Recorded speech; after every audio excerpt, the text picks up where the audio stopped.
আমার কাছে বড় অ্যাচিভমেন্ট আমার লাইফে বলতে পারো। তো তোমরা কথা বললাম না, খুব ভালো লাগছে। হ্যাঁ হ্যাঁ দারুণ, খুব ভালো লাগলো। ঘাটের এইখানে দোকান আছে একটা, এই দিদি উঠে যাচ্ছি আমরা বাজার দুজন মিলে, কারণ সবজি পাতি বাড়িতে কিচ্ছু নেই, সব কিছুই আনতে হবে। ঘরটার বাঁকানো হয়ে গেছে। ওর কখন মামা বাড়িতে আছে, ওকে মামা বাড়িতে আগে বাজার টাজার করে এসে তারপর ওকে মামা বাড়ি থেকে নিয়ে আসবো। হ্যাঁ ভালোই জীবন কাটছে ওর। ধরো এটা, ধরো এটা, ধরো। চাবিগুলো কোথায়?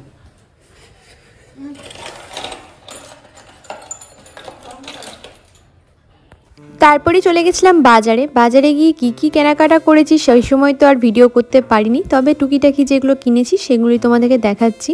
অনেক দিন যেন তো মোচা খাওয়া হয়নি, আর আমার মোচার তরকারি খেতে খুবই ভালো লাগে। আমার সাথে সাথে এখন প্রীতম, আর এটা হচ্ছে খেসারি শাক না কি বলে, তো নিয়ে এসেছি। আর বেতো শাক নিয়ে এসেছি, এটা হচ্ছে পেঁয়াজের যে শাক হয় সেটা নিয়ে এসেছি। জায়গাটা বেশি না কিন্তু, হ্যাঁ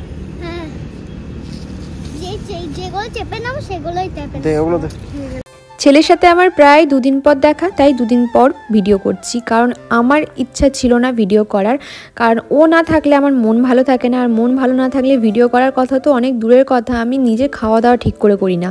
তো দেখো এখানে অর্ককে নিয়ে এসেছি মামার বাড়ি থেকে, আর তারপরে চলে গেছিলাম পার্কে। আসতে পারবি? ছেড়ে দে, করিস না। না এবারে উঠেছিস যখন, দে হাত দে।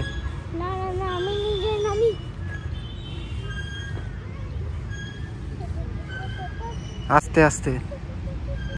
অর্ক বাড়িতে না থাকলে প্রীতম আমার দুজনের কারোরই ভাল লাগে না। তার কারণ হচ্ছে অর্ক ছাড়া ঘরটা যেন সেই বলে না, কেমন যেন একটা হয়ে যায়, আমার ভালোই লাগে না। হয়তো ও খুব একটা দুষ্টুমি করে না, খুব বকবক করে না, তবু আমার ঘরটা পুরো ফাঁকা লাগে। দাঁড়াও, সরি আমি একটা ভুল কথা বলে দিলাম, বকবক করে না কথাটা একটু ভুল বললাম, কারণ বড্ড বেশি বকবক করে, ওই জন্যই ঘরটা বেশি খা লাগে।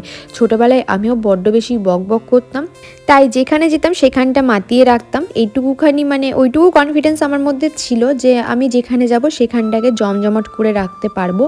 তো আবার যখন থাকতাম না সেই জায়গাটা খা লাগতো, সেটা সবাই বলতো। তো এখানে দেখো পার্কে গিয়ে তো পুরো বলে না বাঁধা গরু ছাড়া পেয়ে গেছে, সেরকম করছে মজা। তারপরে ওর মনে পড়েছে মা কোথায় গেল। পারবি? হ্যাঁ ওই দোলনা ঝুলছে, দোলনাতে বসে আছে, একটা বসে আছে। তুই ওঠ, যেটা উঠছিস তুই ওঠ, মনটা ওইদিকে। পারবি না? মুসিবত আসবে। উঠবো?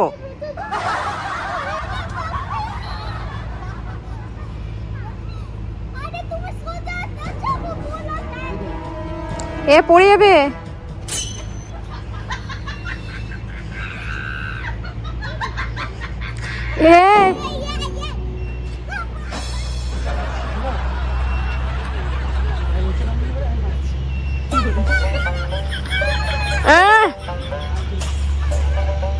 পড়ে যায় না দেখবে,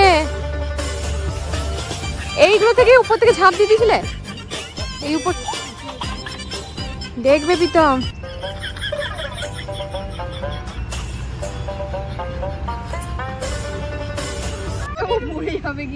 ভালো করে বস। কি হলো? এই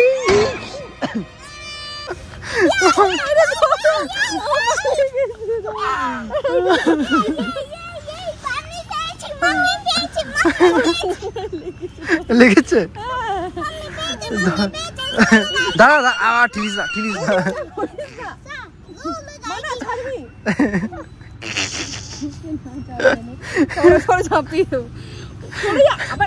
যাই হোক, এই বাপ্পাটার চক্করে পড়লে সেখানে কিছু একটা হবে সেটা আমি জানতাম। আমি চাপতে চাইনি, কিন্তু আমাকে জোর জবরদস্তি বললে এটাতে চাপ, মজা লাগবে। তারপরে যেটা হলো দেখতেই পেলে, আমার ব্যথাটা লাগলো। তারপরে এখানে জাম্পিংয়ে চেপেছিল। আমরা এই কোন পার্কে গেছিলাম আমার সত্যি নামটা মনে নেই, তবে হ্যাঁ এখানে গিয়ে একজন দিদির সাথে দেখা হয়েছে, আমার খুব ভাল লেগেছে। আর এই জাম্পিংটাই ওই দিদিটাই চাপিয়ে দিয়েছে অর্ককে। আর তারপরে বেরোনোর সময় মিষ্টি করে অর্ক থ্যাংক ইউ জানালো। আর আমরা এখানে বেশিক্ষণ তো থাকিনি, তবে হ্যাঁ সবার সাথে দেখা করে ভীষণ ভালো লেগেছে। তবে এই পার্কটাই মাঝে মাঝেই যাওয়া হতো আমাদের। তারপর চলে গেছিলাম, এটা হচ্ছে দুর্গাপুর ব্যারেজের সামনে। এখানে গিয়ে যেটা হলো সেটা তোমরাই দেখো।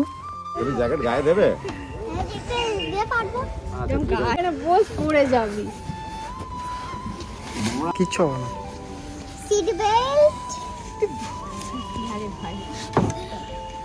খুব মজা না? আমি ভাবছিলাম কবে থেকে নিয়ে আসবেনি, সময় হয় না। না বেনারস গেলে এরকম ইয়েতে করা যায়। ওই মাঝখানটা নিয়ে যাক, তখন ভিডিও করবে না। দে ও ভাড়া লাগাবে, এটা না লাগানো চলবে না, কিন্তু আমার লাগানো। এই জলের মধ্যে বস এখানটায় বসো কেন?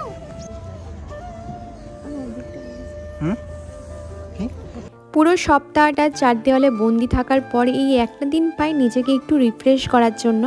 আর এই মানুষটা তো আমাকে নিয়ে যাবেই যাবে, আমি বেরোতে না চাইলেও নিয়ে যাবে আমাকে। ভালো লাগছে? হ্যাঁ দারুণ। একটু হাত দিতে চাই, হাত দিতে চাই। শোনো না তুমি। না আমি হাত দেব। দাদাকে জিজ্ঞেস করো যে না দিতে না, হাতে জলটা নাগাল পাবে না। অনেক কিছু আঙ্গুরও নেই, তুমি না হাঙ্গর চাই, হাঙ্গর চাই, কুমির চাই, আর কি চাই? ওয়েল নেই, ফিশ নেই, কিছুই নেই। কি করে ওইদিকে যাও, এই যাও। আইডি সুন্দর না, সুন্দর ওবরি। আরে ব্যালেন্স হারিয়ে যাবে ও ভাই। দেখ এদিকে হিলে গেছে, পিতম ব্যালেন্স হারিয়ে যাচ্ছে। করো তো, আমি যদি সময় জিনিসটাকে উপভোগ করতে হয়। সময় সবকিছু ফিরে পাওয়া যায় না, সময় উপভোগ করো। এইটা নেই ওটা নেই, এত কি গান পাখিগুলো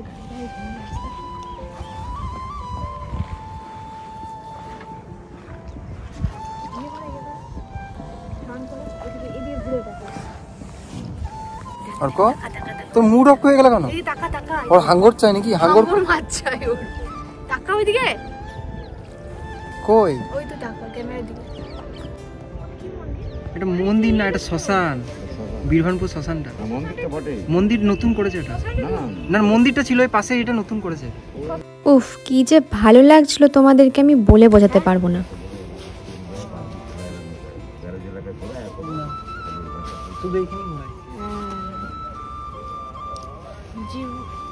জীবনটাকে এইভাবে উপভোগ করতে হয়। টাকা কম থাক কিন্তু উপভোগ করে নিতে হয়। টাকা পয়সা কম থাকবে। আর এই জ্যাকেট নিয়ে পড়ে আছে, এই জ্যাকেট, লাইফ জ্যাকেট নিয়ে পড়ে আছে। আর এই জেঠু কি বলতো, পুরো ঘোরাচ্ছিল আমাদেরকে আর অনেক কিছু কথা বলছিল। বিশ্বাস করো কথাগুলো এত বাস্তবের সাথে মিল পেলাম, আর আমার এত ভালো লাগলো কথাগুলো। আসলে কি বলি, আশেপাশে যা হচ্ছে সেই নিয়েই কথা বলছিল আমাদের সাথে। উনি আগেকার দিনে মানুষ হয়েও এখনকার দিনে মানে এত বাস্তব কথা, মানে বাস্তববাদী কথাগুলো বলছিল, ভীষণ ভালো লাগছিলো। কারণ আগেকার দিনে মানুষটা খুব একটা বাস্তববাদী কথা বলতে পছন্দ করেও না, আর এখনকার সময়ের সাথে সাথে চলতেও পছন্দ করেন না। কিন্তু এই মানুষটাকে দেখে অদ্ভুত লাগলো আমার।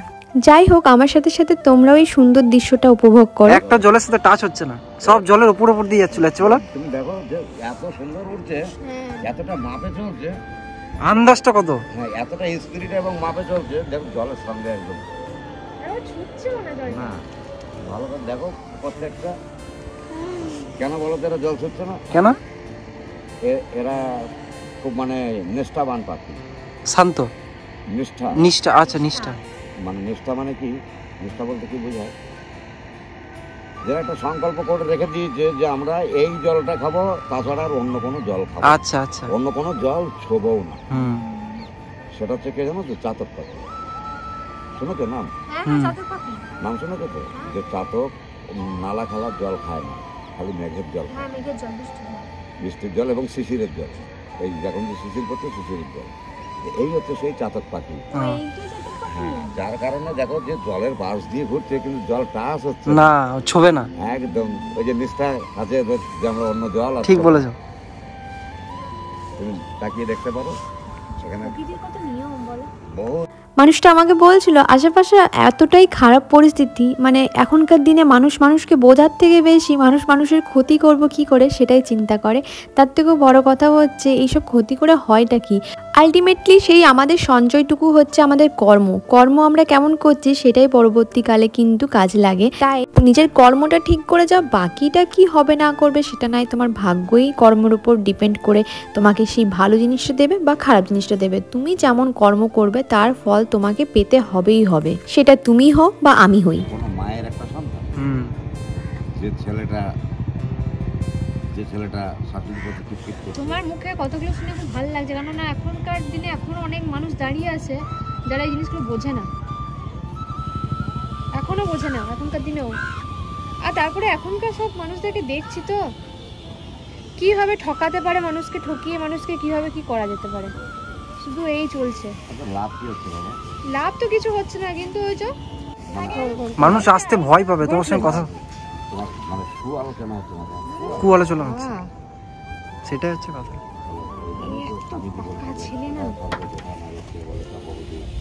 মানুষের মধ্যেই স্বর্গনরক মানুষের কথাগুলো এত সুন্দর না, ভালো লাগে বলো। কন্যা মোহন ব্যক্তি পড়ে যাবে বাবা, চলছে। ও মা, কত কাছে চলে এলাম, দেখো ঘাটের আমরা। তোমার কর্মের উপর নির্ভর। হ্যাঁ, কর্মের উপরই সবকিছু, কর্মের উপর নির্ভর। হ্যাঁ ঠিক বলেছো। হ্যাঁ একদম একদম। যখন এই জামাটা কেটে যাবে তখন কি হবে, আস্তাটা আবার আরেকটা অন্যটা নতুন জামাতে পড়বে, নতুন জামা পেয়ে যাবে। আমি কালকেই শোনাচ্ছিল। এইবারে সঞ্চয় হিসাবে তোমার পোশাক কিনবে তো, তোমার যেরকম সঞ্চয় থাকে তুমি সেরকম পোশাক কিনবে। হ্যাঁ ঠিক, কর্মটাই হচ্ছে আমার সঞ্চয়, কর্মটা হচ্ছে সঞ্চয়। একদম তুমি পরিয়ে দেবে, একদম কথাগুলো একদম মানে।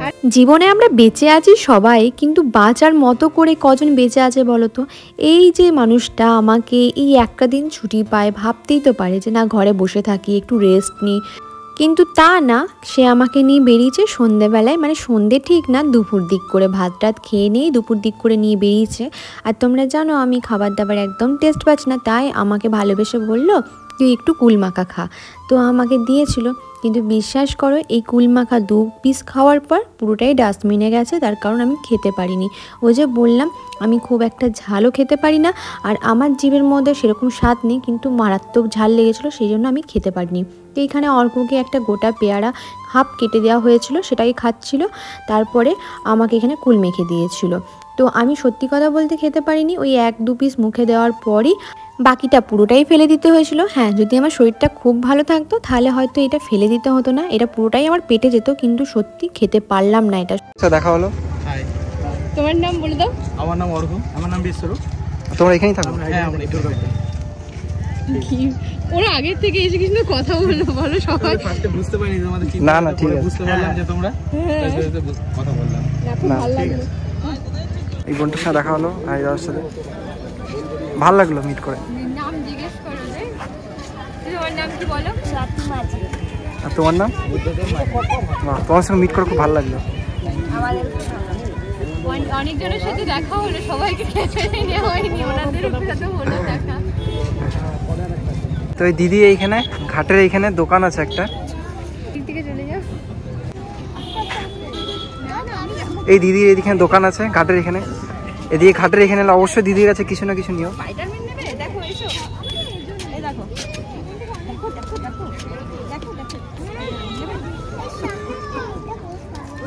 একদম ই করো না। আর ওটা নিয়ে কি করবে তুমি? খেলবে? না না, খেলবে। এই দিদি ভালোবাসে কলেজে ওনাকে আমার খুব ভালো লাগে। তুমি না, তুমি ব্যবসা নিতেই হবে। আর ঠিক আছে, রেখে দেবে। আন্টি কি গিফট দিল দেখো? তাই দেখো, এই মিকি মাউসের এই সুইচটা আছে না, অনকো এরকম করলে কিছুতেই টাকাটা নিয়ে না, অনেক জোর করলাম, এই কিছুতেই নেবে না। লাইট জ্বলছে, আর এটা বন্ধ করার জন্য এটা উপরে লাগালে হয়ে যাবে। যারা এখনও পর্যন্ত যাওনি তাদেরকে আমি একবার হলেও রিকোয়েস্ট করবো, যারা দুর্গাপুরে থাকো তারা একবার গিয়ে এই দুর্গাপুর ব্যারেজে গিয়ে একটু আরতিটা দেখে এসো। সত্যি খুব ভালো লাগে এই টাইমটাতে না, মানে চারিপাশটা এত সুন্দর হয়ে যায় আর এতটা পজিটিভ লাগে না, কিছু বলার নেই। আমাকে ওই ভাই দুটোই বললো যে তোমরা পারলে আরতিটা আজকে দেখে যাও। মানে আমি চলেই আসছিলাম, আমার আর ভালো লাগছিলো না, ওই কুলমাখা খেয়ে আমার শরীরটা প্রচণ্ড খারাপ লাগছিলো। 1 পিস 2 পিসই নিয়ে আর যাইনি। না ওই কাকুটার আমি একদমই দোষ দিচ্ছি না, আসলে কি বলো তো আমার শরীরটাই নিতে পারছে না কোনো কিছু, উনি কিন্তু ভালো করেই মেখে দিয়েছেন। আর এখানে আসার পর এত মানুষের সাথে দেখা হয়েছে বিশেষ করো, তারপরে আমার মনটা খুব ভালো হয়ে গেল। আর হ্যাঁ, অনেকক্ষণ ধরে যেহেতু বসেছিলাম, তোমরা হয়তো জানো না আমি অনেকক্ষণ ধরে বসে থাকতে পারি না বা দাঁড়িয়ে থাকতে পারি না, আমাকে কিছুক্ষণ পরই হয়তো একটুখানি শুতে হয়, না হলে জানো তো ওই সিদ্রা থেকে একটা ভীষণ ব্যথা ওঠে, যেটার কারণে প্রচণ্ড মাথা যন্ত্রণা শুরু হয়ে যায়। তো এখানে হচ্ছিল প্রার্থনা আর আমরা খুব মন দিয়ে এটা দেখছিলাম, আমার তো খুব ভালো লেগেছে এই জায়গায় এসে। এই সন্ধ্যা আরতিটা না 6টা 6:30টার মধ্যেই শুরু হয়ে যায়, কিন্তু আমরা যেদিনকে গেছিলাম সেদিনকে একটু দেরিতে শুরু হয়েছিল, কিন্তু খুব ভালো লেগেছে। সত্যি বলতে পুরোটা আমরা শেষ করে আসতে পারিনি, হঠাৎ মাঝপথে না শরীরটা অত্যধিক খারাপ লাগছিলো, সেই কারণে কিছুটা হাফ দেখেই আমি বললাম প্রীতমকে যে প্রীতম চলো, আমার প্রচণ্ড পরিমাণে মাথাটা ব্যথা করছে। তো সেই কারণে পুরোটা আমরা দেখতে পারলাম না, ওইটা একটু খারাপ লাগলো।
বাড়ি আসতে আসতে প্রায় রাত হয়ে গেছিলো, রাত বলতে ওখান থেকে গেছিলাম তোমার বাবা মায়ের কাছে, বাবা মায়ের সাথে একটু দেখা করে তারপরে বাড়ি এলাম।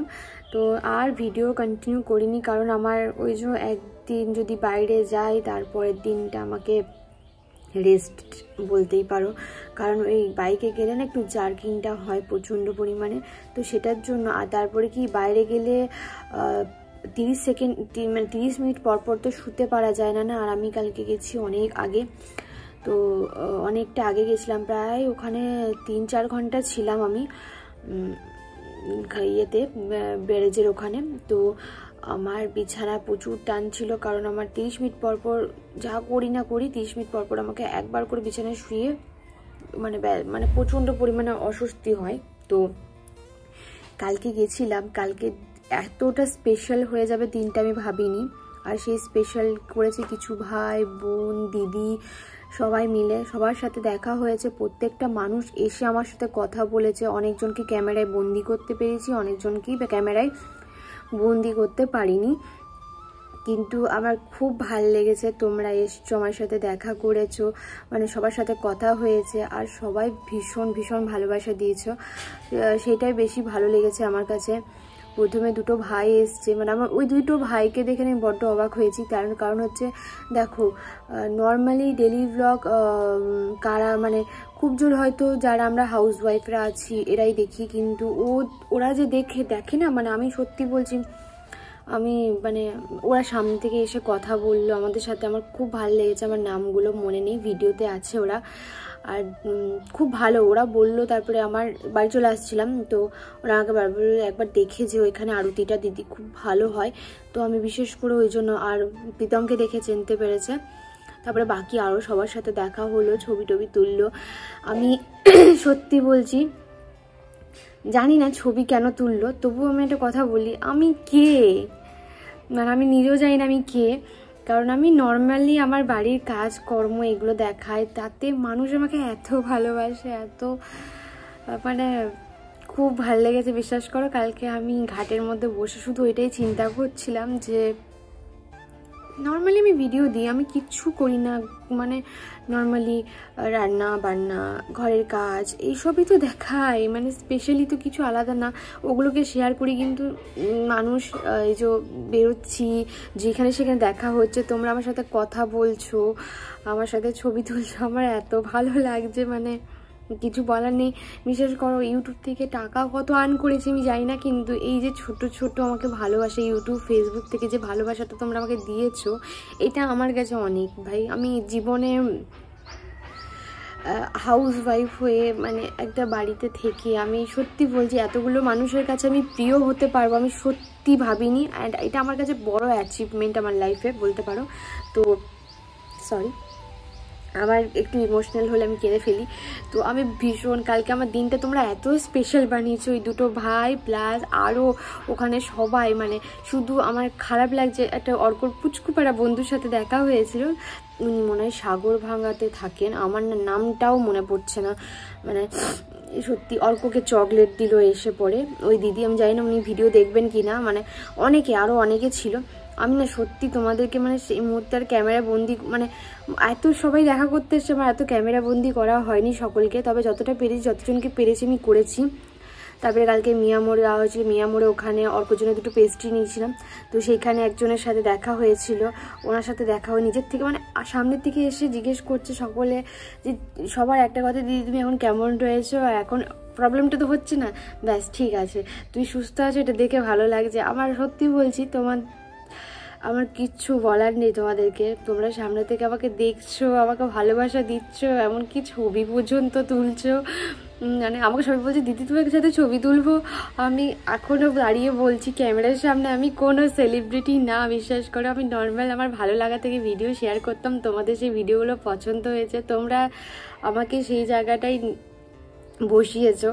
তো যারা ভালোবাসা দিয়েছো তাদেরকে আমি কি বলবো, আমার কিচ্ছু বলার ভাষা নেই। তো ছবি তুলেছো তো আমি আবার বলছি ছবি তুলেছো, খুব আমার নিজের খুব ভালো লেগেছে, তোমাদের কত ভালো লেগেছে জানি না, কিন্তু আমার খুব ভালো লেগেছে যে আমিও মানে মানুষ দেখা হলে আমার সাথে ছবি তুলছে, ঠিক আছে, এটা দেখেও মানে খুব ভালো লাগে। তো খুব থ্যাংক ইউ সো মাচ কালকে দিনটা সকলে মিলে এতটা স্পেশাল বানানোর জন্য। আমার সাথে অনেকে ভয়ে কথা আমার অনেকে বলছে দিদি তোর সাথে ভয়, ওখান থেকে ভাবলাম কথা বলতে যাব কি ভাববে না ভাববে, আরে না আমি কোনো সেলিব্রিটি না গো, আমি নর্মাল একটা মেয়ে, ঠিক আছে, খুব সাধারণ একটা মেয়ে যে প্রতিদিন ভিডিও পোস্ট করি। আর অর্ককে কালকে ওখানে অনেকে গিফট দিয়েছে, এই লাইটটা ওই যে ওখানে দিদি একটা থাকে ওখানে বসেন উনি, এই দেখো এইটা সুইচ আছে না, সাদা পাশ সুইচটা উপরে টানলে বন্ধ হয়ে যায়, এই টাকা নিল না, মানে আমি বললাম যে ব্যবসাটাকে ব্যবসা নিচে নামালে লাইট জ্বলে, যা ওখানে যা, এটা রিং বটে। তারপরে অর্ককে কোলে নিচ্ছিল সবাই, মানে সবাই ভীষণ ভালোবাসা দিয়েছো, আমার খুব পার্সোনালি বলছি আমার ভীষণ ভালো লেগেছে কালকের দিনটা সত্যি। মানে আমি তো খুব একটা বেরোই না, তোমরা নিজেরাও দেখেছো, তাও দুর্গাপুরে এসে বেরোচ্ছি গাড়িটা আছে বলে, কারণ শিলিগুড়িতে তো সেই অপশনটা ছিল না, যেখানে যেতাম টোটো করে যেতে হতো, আর টোটো সবসময় অ্যাভেলেবেল থাকে না, যখন তখন বেরিয়ে যাওয়া যায় না ঘুরতে। তো এখানে এসে কি বাইকটাতে কি ওর একটা দিন ছুটি থাকে, আমাকে নিয়ে ঘুরে টোরে, আমার খুব ভালো লাগে এই দিনটা, মানে খুবই। কিন্তু তার থেকেও বড় কথা কালকে স্পেশাল, মানে সবাই মিলে বানিয়েছে আবার স্পেশাল, ওই দুটো স্পেশালি ভাই, তারপরে আরও যাদের যাদের সকলের সাথে দেখা হয়েছে সবাইকে বলছি, দুজনের সাথে দেখা হলো, ওনারা সাগরভাঙা থেকে এসেছিলো ওই জায়গায়, কিন্তু আমার খুব ভালো লেগেছে বলছি, স্পেশালি খুব ভালো লেগেছে কালকের দিনটা। থ্যাংক ইউ সো মাচ সবাইকে, অনেক অনেক ভালোবাসা নিও আমার। হ্যাঁ, আর কি বলো তো, হয়তো আমি সামনাসামনি না অত না, মানে এখন দাঁড়িয়ে না অতটা মানে কনফিডেন্সভাবে কথা বলতে পারি না, কোথাও গিয়ে আমার কনফিডেন্সটা একটু লো হয়ে গেছে, এই যে 5টা মাস আমি এতটা ইয়ে করলাম শরীরটাকে নিয়ে, তো ওইটার জন্য, তো ওই কারণে। কিন্তু আমি মানে কিন্তু যখন কেউ এসে কথা বলছিল আমার খুব ভালো লাগছিলো, এটাই এক সবথেকে বড় কথা। তো হ্যাঁ, আবার যাবো, আবার তোমাদের সাথে সকলের সাথে দেখা করব। হ্যাঁ, অনেকে কমপ্লেন করো যে দিদি যাচ্ছ বলো না কেন। আসলে আমাদের না হুটহাট প্ল্যান হয়, আমরা না ওই আগের থেকে প্ল্যান করে না কোনো প্ল্যান না সাকসেস হয় না। আমরা না ওই হুট করে যেটা প্ল্যান করি সেটাই আমাদের সাকসেস হয়। তো ওই জন্য না বলে টলে হয় না আমাদের, ওই জন্য হুটহাট যাওয়া হয়, এই আর কি। অ্যান্ড থ্যাংক ইউ সকলকে, সবাই ভালো থেকো, সুস্থ থেকো, আর সকলকে ভালো রেখো, সবাইকে ভালোবাসা দিও আমাকে। যে আমি যেরকম মানে সত্যি বলতে আমি কোনোদিন এক্সপেক্ট করিনি যে এত এত মানুষ আমাকে চিনবে, ভালোবাসবে, কাছ থেকে আসবে। তো ব্যাস, জীবনে সবাইকে ভালোবাসা দাও, এটাই সবথেকে বড় কথা। আর কি, আমি খুব খুশি, খুব খুব খুব খুশি।